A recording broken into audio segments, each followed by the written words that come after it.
function, because you can get caught up in this whole like entertainment world. I was at my second Met Gala and came back home to this hotel room and I bursted out crying.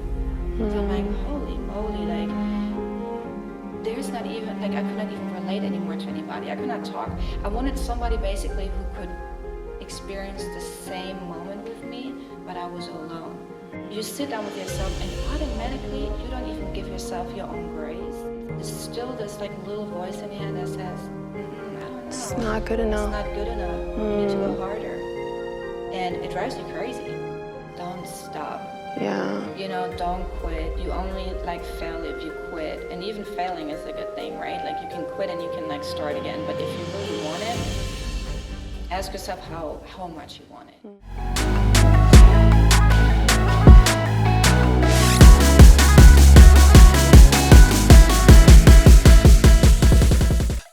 I am super excited for this guest that we have today. She grew up in Germany to humble beginnings. She started hustling at the age of 13 to provide for her family, and in 2015 took all of the risk and immigrated to the United States to chase her dreams. Today I have with me celebrity stylist Metta Conchetta. Thank you so much. She is absolutely amazing. She has styled for some of the big names, Jack Harlow, Ice Spice, and many more. So I am so honored to have you here today. Thank you so much. Yes. Thank you for having me. Thank you. Yes, this is going to be so good. I want to start and talk about what it was like for you growing up in Dusseldorf, Germany. Actually like a smaller little city like close to Düsseldorf. My father was Italian. He's from Sardinia, or was from Sardinia. My mom is, like Polish German. Grew up really like, I would say, like on the side of very humble. How can I explain that? Like, not very privileged, let's put it that way. Yeah. And so I studied business when I was like, in my early 20s, worked for like a business corporation, and then I just literally had a dream to like do something bigger, and that's when I decided to move to America. Yeah. What was that move like, taking that risk, leaving everything that you knew and coming to this whole new, it's not like you moved states, you came to a whole new country. What was that like? Of like getting out of this 9-to-5 system that, like most people like in Germany like experience. And I don't know, I was so like Sex and the City influenced that I'm like, oh my gosh, I want to work in fashion, which I did like on the side hustle, right? Like selling people like my friends when we would go out for parties or whatever. And I don't know, I think I tapped into like spirituality and read like all these like self-work or like books that, open up my eyes and my mind. And I'm like, you know what, there's a calling and I need to do something about it. And I remember in 2015, I went to Los Angeles for the first time and met with Carl Kanai. I don't know if you're familiar, but he's like a designer back from the 90s, 80s, and really came up with Tupac and Aaliyah and whatever. And I was so influenced by the hip hop culture and music industry that I'm like, I think I need to do something about it. And so when I went to LA, I remember I'm like, this is it. I met with him, I saw like the American way, I'm like, oh my gosh, I need to be here. So I came back home and I quit my job, and like 9 months later immigrated, or like moved to Atlanta. Not to Los Angeles. It's a little backstory to that too, but I came to Atlanta, and I mean, it was overwhelming because I got here all by myself. Like my friends and family are still in Europe. But I had this vision, and I knew, I understood, like, you have to become that person first, even though you're not the fashion stylist yet or the celebrity stylist yet, you need to become it like internally in your heart and believe so much in yourself that, the struggle of like being alone and being homesick, it didn't matter. Like I was so locked in and had a vision, and I went for it. Wow. And look at where it has gotten you today. Look at where it's gotten you today. I think that's so beautiful. Like, I know how scary that probably could have been for you. I know how scary it was for us to leave Mississippi and come to Atlanta. And that's just 5 hours away. And so to be out here, I mean, that is so powerful. What do you feel like changed the trajectory for you once you were here in Atlanta? What do you think changed everything for you, where you were getting celebrities, you know, bookings and different things like that? Well, I knew that I had to, you know, being like from Germany and being really like disciplined, like, you know, like culturally speaking, or it's like, okay, you want something, you have to work for it and you need to do your research. And so I knew, I'm like, okay, yeah, let's believe in the magic and the, you know, like law of attraction in the universe, or God will do its thing. No, you have to go back to work or have to work for it. So I knew I needed to find, you know, industry people and connect with people. So I think I knocked on everybody's door that, you know, like from like retail stores to photographers to production companies. And I just introduced myself. I'm like, hey, I'm Metta. I am a celebrity stylist. Haven't had like styled no celebrity yet, but I'm like, hey, I'm here and I need work and let's get to work and maybe like collaborate, whatever. And then there was this like one producer group that, or I would say director group, production company that I tapped in with. And I was supposed to do like a photo shoot with Metro Boomin in 2016 for ID Magazine.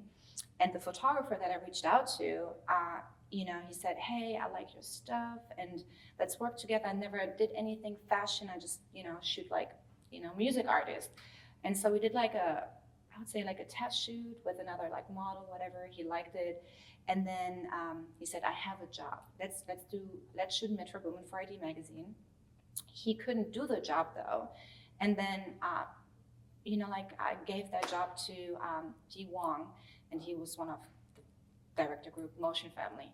And so these people were my family and were there so much for me and like guided me and mentored me and paved my career. So from then on, I got commercial gigs. You know, I worked for BT early on, and then had here and there like upcoming artists. Like, I don't know what we do, like without name dropping, because I hate name dropping. But back then we were working with Fetty Wap or T Grizzly, and you know, like some artists. And yeah, so they paved my way, and I'm really forever grateful for that.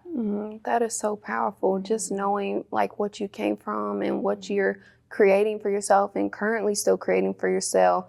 What are some cultural differences or adjustments that you had to make coming from Europe to the United States? Because I always wonder what's life like in a different country, you know? I think everybody was so curious about that. So being a fashion stylist, or obviously like I'm dressing, or I was even back then dressing like completely different, like to like, you know, like the city of Atlanta. Yeah. And so it was already like, not that I was an outlier, but it was like really, where is this girl from? Like, she's very European. So I think I had to like prove myself, in that industry, but also like in the city, like being not normal, but you know, people try to always like put me in the box, like, you know, what is she? Who is she? Like, and so I think challenging for me was like culture, not the culture differences. It was more because I was into American culture or the music culture, fashion culture for such a long time.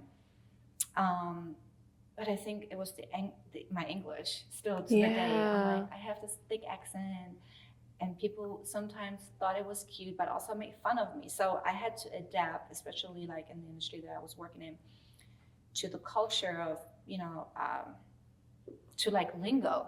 Yeah. Like, to develop lingo, and I wanted to feel accepted. But then at one point I'm like, I gave it up. I'm like, shit, I'm just having an accent. Let me just, not to try to fit in, like in this A box or B box, C box, whoever, who gives a shit. Like, sorry. But okay. I had to be me, and I rolled with it, and it worked out. Awesome. I love that. And you can just, and I was telling you this off camera, you're such a beautiful soul. Like, you can feel it already, just how amazing you are.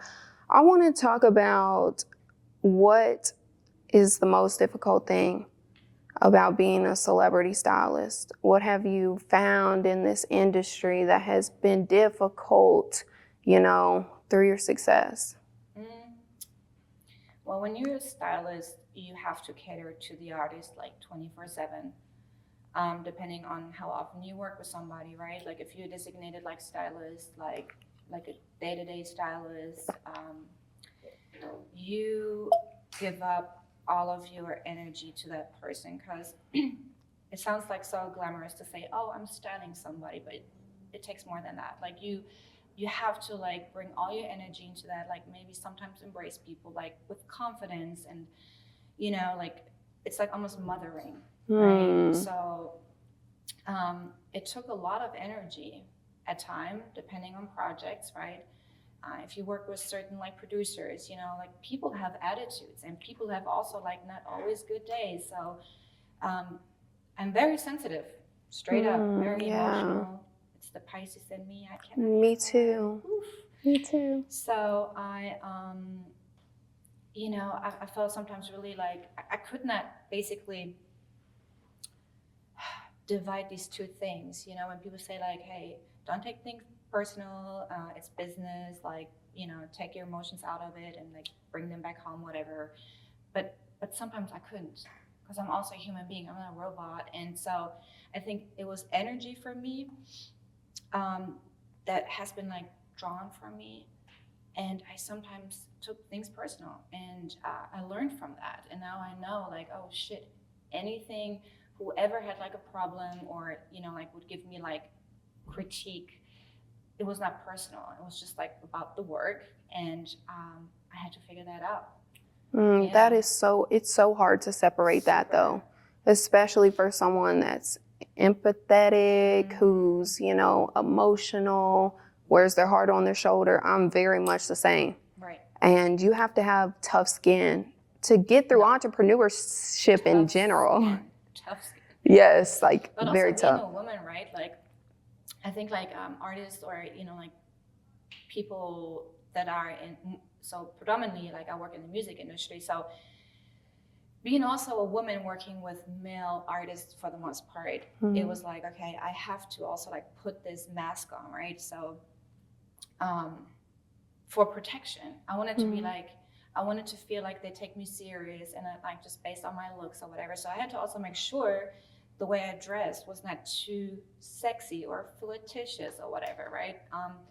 And this persona that I like developed got me also extremely into my masculine energy. So I had a goal, I'm hustling, since I can remember, like since I'm 13 years old. And I had to learn like a year and a half ago, like shit, I need to like gain that feminine energy back. Because I've been always running and fighting and, like getting things done and helping my family out, to be honest with you. Yeah. And that's pressure and being all by yourself. So I think that was also like a point where I'm like, okay, I need to work on that. I want to take a mental health moment because here at You, Me, and a Cup of Tea, we're all about brewing resilience. And I want to talk about what do you do in your life to get you through those moments. You're talking about draining your energy, pouring your energy into other people when you're dedicating that much time to others. How do you take care of yourself? I think when I was the busiest, like in between 2020 and 2022, 23, the peak of my career, I was on the road, so many times, where every minute that I had, I came back home. I went to the mountains. I took a drive up to the mountains. I'm so much into nature and started to meditate. I know people hate meditation. They think it's so like there's like a schedule for that. Like, right, like this is how you do it and you have to sit a certain way. But no, it's like sitting still and then sometimes just to breathe and staying present. I think that helped me a lot. And obviously like going back home, like I try to like at least like 2-3 times a year to go back home and ground myself, see my friends, see my family, because you can get caught up in this whole like entertainment world. And so taking that break, and talking to people and be vulnerable, like letting this out, like, and shit, just fucking cry sometimes. Yes. You know, it's so hard always to put this like mask on and, you know, like function. But I think it was nature for me. It was nature, my friends, and meditation. Yeah, feeling like you said, putting this mask on, feeling like you always have to be strong. It's okay to not be strong. It is okay, and we need safe spaces like this to let that out, to let that be known that I'm just as human as everyone else. The calling is so hard. Like when you're called to do something, when it's your calling, your purpose, your anointing, it is so much harder than being a 9-to-5 worker. I know. There are things you have to overcome in this journey, internally, externally. It's a lot. Because it's not promised, right? Like if you have a 9-to-5, at least, you know, okay, you know, you can live from paycheck to paycheck. But if you're an entrepreneur and you have like this calling like you do, like, you know, like a host or stylist, like actors, musicians, whoever is in that field of being in entrepreneurship, I mean, there is no security in that. So if you like, you have to like keep going, but sometimes you lose yourself in that. And then there's like the thoughts in your head, right? Like the self-doubt, like, oh my gosh, will I make it? Am I good enough? La, la, la, la, la, la. So it's so important, I think, to tap in all the time with you as much as you can and stay present and be thankful for what you already have and what you have accomplished. And be with your people, be with your peer, you know. Even though like we work with all these artists and, you know, our clients, I mean, these are our peers too, but that's work still. Right? Yeah. Be with the people that are outside of that. Take some time outside of work. That is so good. I love what you say about being present. Like that's something I'm actively working on right now, because I've said this before, but I struggle with wanting to be more and more, like being this thing already, and not realizing that this is it right here. This is the becoming, and the becoming is such a beautiful journey as well. You talk about self-doubt. When you were at the height of your career, did you still have those emotions, those feelings? What? Yes, absolutely. Yeah. I mean, does it go away? It will never go away. I think for everybody, like speaking of like I think it's just in our nature, like that we are never satisfied.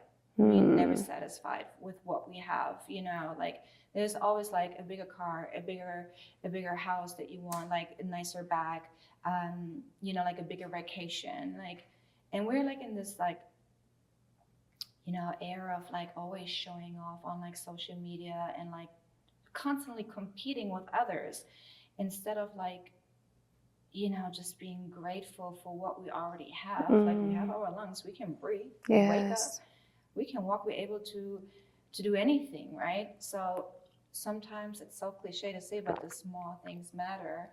And as you said, right, like being present and, you know, like breathing in that what you already have, that's the prize, you know, and that's what it's at the end. But myself, though, yeah, I mean, I remember I was at my second Met Gala, and, you know, not me being invited, but working with my client, and I came back home to this hotel room, and I bursted out crying. So I'm like, holy moly, like, there's not even, like, I could not even relate anymore to anybody. I could not talk. I wanted somebody basically who could experience the same moment with me, but I was alone. I could not talk to my mom, like, hey, mom, guess, you know. So, and then you sit down with yourself and automatically you don't even give yourself your own grace. Instead of saying like, hey, we just like went to the Met Gala and, you know, he got so much amazing feedback and was like credited by all these like magazine platforms for like best well dressed, you know. There's still this like little voice in your head that says, I don't know. It's not good enough. It's not good enough. You need to go harder. And it drives you crazy. Yeah. What did you do after that moment when you felt like you were going crazy? Like, how do you find your way back from that? I think that talking to my friends would help me, or sometimes even with the people that you work on a certain project with, right? Like sometimes it feels good to be reassured by others, right? Or somebody says, hey, good job, girl. Like you fucking did it, you know? Because again, like this voice doesn't go away for anybody, I think. But then you have to like reassure yourself, right? Like the outside validation is great, but you have to sit with yourself and be like, hey, Metta, look where you just came from. Yeah. Are you shitting me? Like, be thankful. Like, you are the shit. If you wouldn't be it, you wouldn't be there in the first place. Yeah. So it's like reinsure yourself all the time and be like, hey, I got it. The self-love for yourself. We deserve grace.